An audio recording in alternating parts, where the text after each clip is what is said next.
So, Business Law 1, Contracts 11. Welcome back. We are now in the chapter discussing consideration. So, you should start to review that material.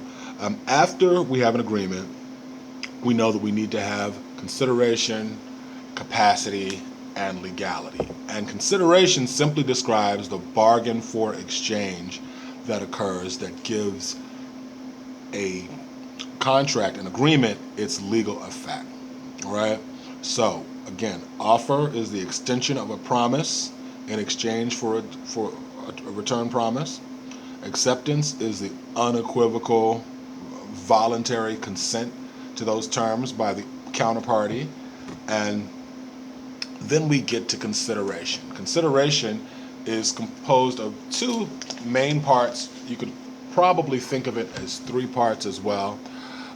There has to be legally sufficient value and a bargain for exchange. Legally sufficient value and a bargain for exchange. And we also talk about the quality of adequacy when we talk about consideration. But it doesn't necessarily mean that it has to be a market price or a fair price or anything like that, because not all contracts are even based on dollars. You don't have to exchange money for the promise. It could be anything of legally sufficient value, which we will get to in just a moment. All right, so with regard to the first part of this equation, legally sufficient value. A legally sufficient value, meaning the thing that's being bargained for, uh, it can fall into one of three categories, right? First, the person can exchange the promise for another promise to do something that person has no legal prior obligation to do. No legal obligation to do, right? So that would be, for example, to pay on receipt for goods that you agree to pay for, right? I'm going to take goods into my store. I'm going to buy 200 packets of fine pens, right? I don't pay for them when I agree to take them, right? But by agreeing to take them, I agree to pay for them when they are received.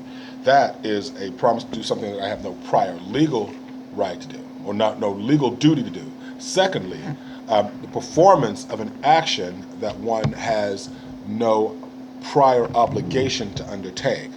Um, for example, providing any service or any good, right? Someone says, take the reverse. Say, hey, I'd like to get 200 packets of pens from you. Here's, X number of dollars, right? If you've got the pens, right, you had no obligation, no prior obligation to provide those pens, all right?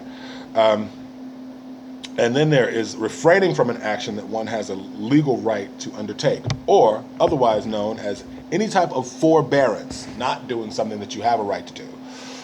The case that sort of best exemplifies that is Hammer versus Sidway, and that's an 1891 case from New York, 124 New York 538, so 1891. And there was an 1869 agreement between William Story and his nephew, William Story II. The uncle promised his nephew that who was a teenager at the time, right, that if he refrained from drinking alcohol, using tobacco, and playing billiards and cards for money until he reached the age of 21, the uncle would pay him $5,000, or the equivalent of about $75,000 in today's money. The nephew, who occasionally ran around as teenagers do, gambling and drinking and carousing, right? When they get a little bit beyond the point when you can mandate that they stay at home. All right, so he had the right to do anything that he wanted to do that was, within the ambit of the law, right?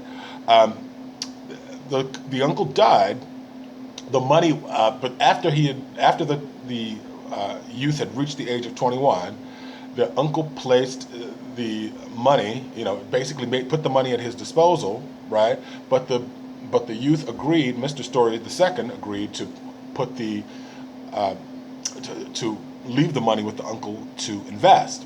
Well, years later, the uncle does die, but and the only thing that was left was, instead of a testamentary, because it wouldn't have been passed on, the $5,000 would not have been passed on in the will, because it was already passed to him in a letter that stated, quote, "You shall have the $5,000 as I promised you." And the uncle said that the money was in the bank and that the nephew could consider this money on interest. So he leaves the money in. The youth actually assigns the $5,000, right, or the amount in the investment account, right, for a discount. And this beneficiary, it's called a third-party beneficiary, attempts to collect from William Story, the uncle, the first, estate. All right? And the executor of the estate says that this is an unsupported promise. There is no consideration. He's just making a gift of $5,000, and you can't make gifts after you're dead, right? Unless you do so in a will, right? The New York Court of Appeals, so this actually got up to the New York Court of Appeals, right? And they determined that the uncle had received nothing and the nephew had actually benefited by fulfilling the uncle's wishes because he didn't drink and he didn't gamble. You can characterize the nature of that benefit if you wish, but that determination. Then it gets to the appeals court. So in the context of a bilateral contract, a consideration is generally known as a promise for a promise, right? So at the very least, sometimes obviously, like in a bilateral contract, you may go in, the offer may be made, and the consideration may just simply be provided at the time, right? But all that's required is a promise for a promise. The promise is what makes the contract enforceable. The consideration is what causes once it's exchanged, is what causes the contract to be executed. All right, so that's now in the unilateral contract scenario, right? It's a little different. It's promise for performance, right? So if I say I'll give you $800 if you paint my garage, right? The $800 is the consideration, but you're not promising to deliver the $800. You're not promising to do that. You're basically accepting by performing. All right, so there's unilateral and bilateral contract consideration to consider. The second element is bargain for exchange, right? And so whatever that promise is and whatever the value of the thing, the legally sufficient value, right, has to relate to an inducement by one party in order to get the other party to either fulfill that promise or to get them to perform. Inducement is crucial. If the consideration was not an inducement, then it is in fact not consideration. So let's talk about a couple of things that are not consideration, and we'll go a little bit more into detail in a little bit. For example, if I say, in consideration of the fact that you're not as wealthy as your brothers, I'm going to give you $5,000, right? The word consideration as used there actually has nothing to do with the consideration that's required to submit a contract. It's simply a gift, right? Why? Because you are not being required to do anything for the $5,000. The consideration really is the consideration of his mind. What I'm thinking is that you're less wealthy than your brothers, right? And for that reason, I'm going to give you $5,000. That doesn't make it a legal contract because you're not exchanging, you're not inducing anyone to do anything. You have to be trying to get them to do something for you, and that thing is what you receive of legally sufficient value, right? Another example, let's say that you give me something very valuable. You give me an antique, and you think, I just thought you should really have this. And I take it home and I put it on my shelf and I say, wow, that's a really nice antique, right? And I come to you and I say, hey, that's a really amazing antique. In consideration of that, and you giving me that antique, I'd like to give you $500, right? That statement is not going to form a contract, because even though I've made a promise to you, right, I'm not responding to an offer, so I'm not accepting anything. I accepted the gift already, and I'm also not I'm not trying to induce you to do anything. I've already received the legally sufficient value, so me giving you $500 for it doesn't make it a contract.